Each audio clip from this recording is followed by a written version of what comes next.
नमस्कार, सत्य संगम इंडिया में आपका स्वागत है। आज का दिन राजनीति के लिहाज से बहुत ही खास रहा। कल मनीष सिसोदिया जी जो दिल्ली के उप मुख्यमंत्री हैं उन्हें गिरफ्तार कर लिया गया और उसके बाद आज ऐसा लगा कि पूरी की पूरी आम आदमी पार्टी बौखलाहट में दिल्ली क्या पूरे देश में धरना प्रदर्शन किया। अब एक बड़ा सवाल ये उठता है, अगर इस तरीके से और उसे बढ़ा चढ़ा के आम आदमी पार्टी इस तरीके से पेश कर रही है, दिल्ली के एक शिक्षा मंत्री जो ऐसे शिक्षा मंत्री है, ऐसा शिक्षा मंत्री वर्ल्ड में नहीं है, ये सब दलीलें दी जा रही हैं, लेकिन ये दलीलें देश को क्या रास आएंगी? क्या आप इस दलील को समझेंगे? बड़ा सवाल यही है कि आज एक शिक्षा मंत्री से सवाल नहीं है, शिक्षा मंत्री पर सवाल नहीं है, ना ही शिक्षा मंत्री को अरेस्ट किया गया है, जो ना ही मनीष सिसोदिया को अरेस्ट किया गया है, अरेस्ट किया गया है दिल्ली के शराब मंत्री को। लेकिन जिस तरीके से बढ़ चढ़कर यह दिखाया जा रहा है कि दिल्ली के शिक्षा मंत्री, लेकिन ये आम आदमी पार्टी के लोगों को ये समझना चाहिए कि शिक्षा मंत्री को अरेस्ट नहीं किया है, मनीष सिसोदिया को अरेस्ट नहीं किया है, सीबीआई ने शराब मंत्री को अरेस्ट किया है। कब समझेंगे आप? रही बात, ये देश के लिए अच्छा मैसेज नहीं हो सकता। देश के लिए आज जो दिन घटित रहा है, इससे पहले आपने देखा कांग्रेस के साथ यही हुआ, जब राहुल गांधी को बुलाया गया तब भी यही हालत थी, सोनिया गांधी जी को जब बुलाया गया तब भी यही हालत थी, सोनिया गांधी जी को जब बुलाया गया तब भी कांग्रेस की यही हालत थी। और कहना पड़ेगा कि जब आपने देखा कश्मीर में किसी आतंकी को मार दिया जाता है तो आतंकियों के साथ भी आप देखते हैं ऐसी ही कुछ हालत होती है। इससे पहले आपने देखा राम रहीम के साथ क्या हुआ।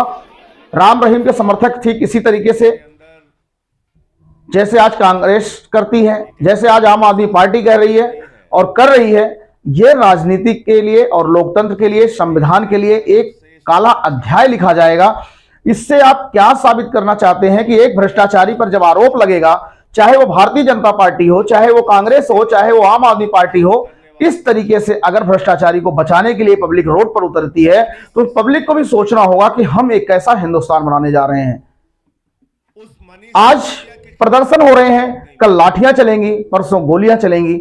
आप ये हम सुप्रीम कोर्ट के माननीय जो बैठे हुए हैं उन पर भी यह सवाल उठता है कि कब वो नींद से जागेंगे और कब ऐसे लोगों पे कार्रवाई होगी। क्या धरना प्रदर्शन के नाम पे इस तरीके से राह को बंधक कर दिया जाएगा, लोगों को बंधक बना दिया जाएगा चारों तरफ से, और जितनी संस्थाएं संवैधानिक हैं उन पर इतना बड़ा प्रेशर बनाया जाएगा।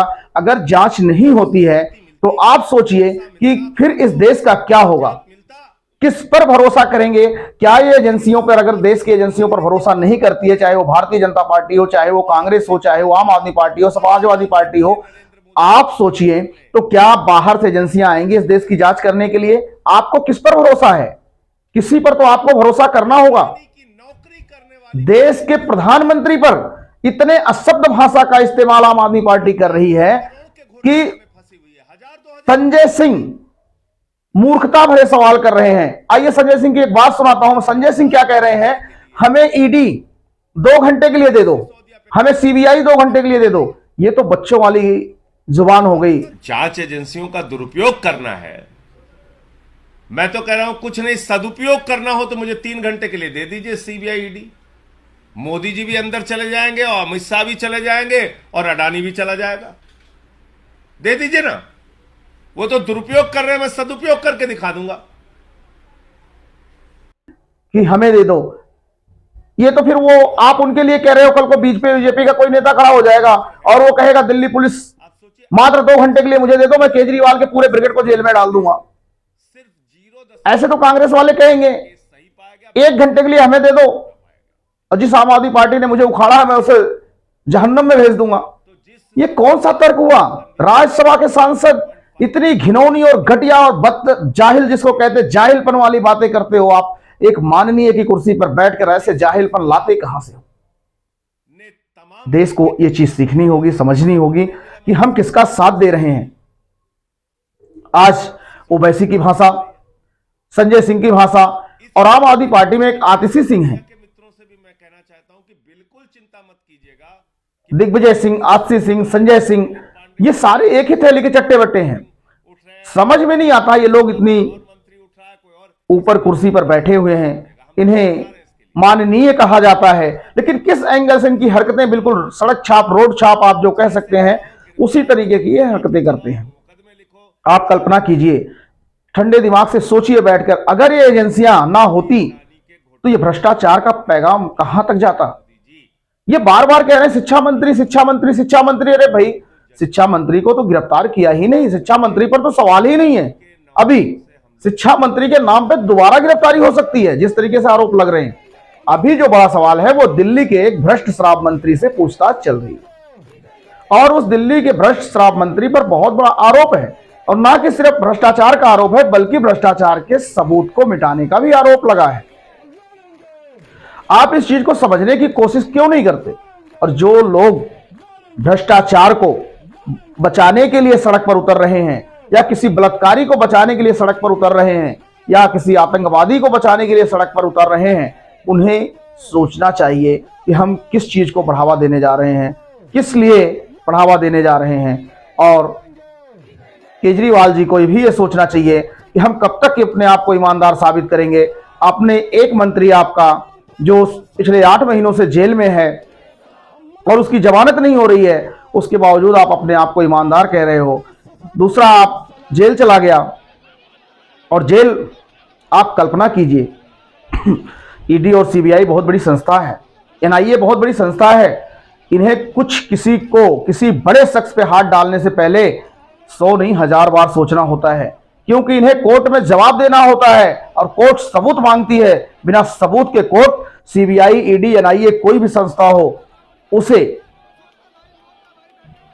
अपनी भाषा में समझाती है, उसे वहां पे इन्वॉल्वमेंट महसूस करनी पड़ती है, सजा का ऐलान भी हो सकता है। इसलिए संस्थाएं डर डर के हाथ डालती हैं। अगर ये काम करना होता सीबीआई को, तो आज ये 2021 में केस शुरू हुआ था, 2022 के अक्टूबर में जोरों पे आया, और अब तक ये काम हो गया होता। लेकिन नहीं, सीबीआई ने पहले कोई सबूत पाया होगा, किसी सबूत के साथ, बिना किसी सबूत के साथ कोई संस्था किसी पर हाथ नहीं डालती। ये चीजें पता तो संजय सिंह को भी है, पता अरविंद केजरीवाल को भी है, पता आतिशी सिंह को भी है, राघव चड्ढा को भी है, सौरभ भारद्वाज को भी है। लेकिन ये लोग एक स्क्रिप्ट लिखी हुई है, केजरीवाल जी की स्क्रिप्ट लिखी हुई है, और वो केजरीवाल की स्क्रिप्ट वही बार बार बोल रही है। संजय सिंह जी से मैं इतना कहना चाहूंगा, संजय सिंह जी, पंजाब पुलिस आपको मिली हुई है, और सब देख रहे हैं, पूरा देश देख रहा है पंजाब पुलिस क्या कर रही है, और किस तरीके से पंजाब पुलिस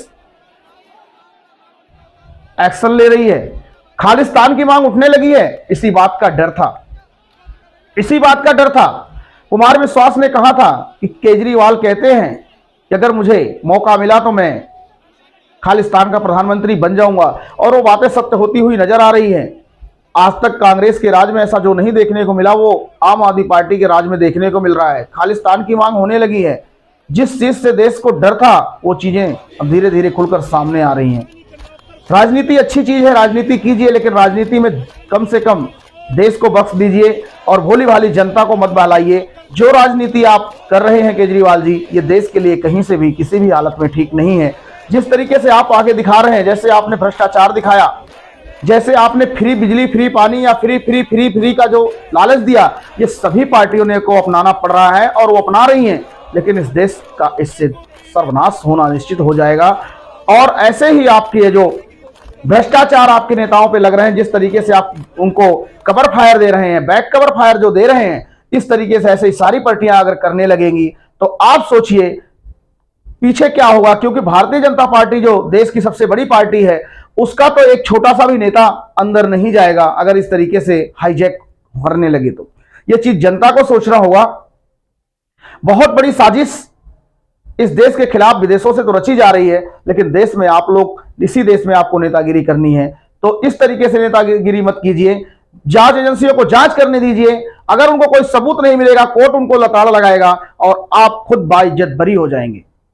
कब तक आप इस फरे से झूठी जनता को लेकर रोड पर उठ रहे हैं, और आप एजेंसियों पर सवाल खड़े हो रहे हैं। आपके अगर हक में फैसला आता है तो सुप्रीम कोर्ट सही है, नहीं आता तो सुप्रीम कोर्ट खराब है। चुनाव आयोग अगर आपका फैसला पक्ष में देता है, चुनाव आयोग सही है, और नहीं तो चुनाव आयोग खराब है। अगर आप जीत जाते हैं तो ईवीएम सही है, अगर आप हार जाते हैं तो ईवीएम हैक हो गई। अगर प्रशासन आपके पक्ष में काम करता है तो प्रशासन सही है, आपके पक्ष में नहीं काम करता तो प्रशासन मोदी जी ने उसको खरीद लिया है। मीडिया आपके हक में बोलती है तो मीडिया सही है, अगर मीडिया आपके हक में नहीं बोलती तो गोदी मीडिया हो जाती है। अनगिनत ऐसे चीजें हैं।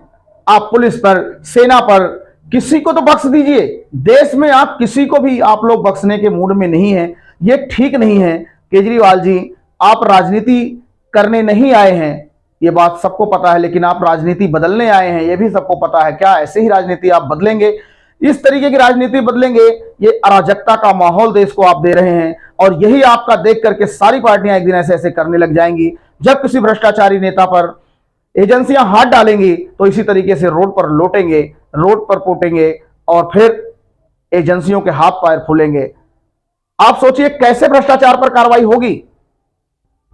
आप बिना तर्क विहीन बातें करके हमें एजेंसियां दे दो, हमें ईडी दे दो, हमें सीबीआई दे दो, हमें सेना दे दो। संजय सिंह क्या साबित करना चाह रहे हैं? ऐसे हर पार्टी का एक नेता खड़ा हो जाएगा और कहेगा 2 घंटे के लिए मुझे ईडी दे दो, मुझे सीबीआई दे दो। आप देश के प्रधानमंत्री के लिए क्या बोल रहे हैं? अगर आपको बोलना है, आप रोड पे बोलते हो, आप मीडिया पे बोलते हो, आप करोड़ों रुपए देकर पेपर पर बोलते हो, आप जाइए ना कोर्ट में। कोर्ट खुली है, पीआईएल दाखिल कीजिए और बोलिए इन्होंने हजारों करोड़ों लाखों रुपए का घोटाला किया है।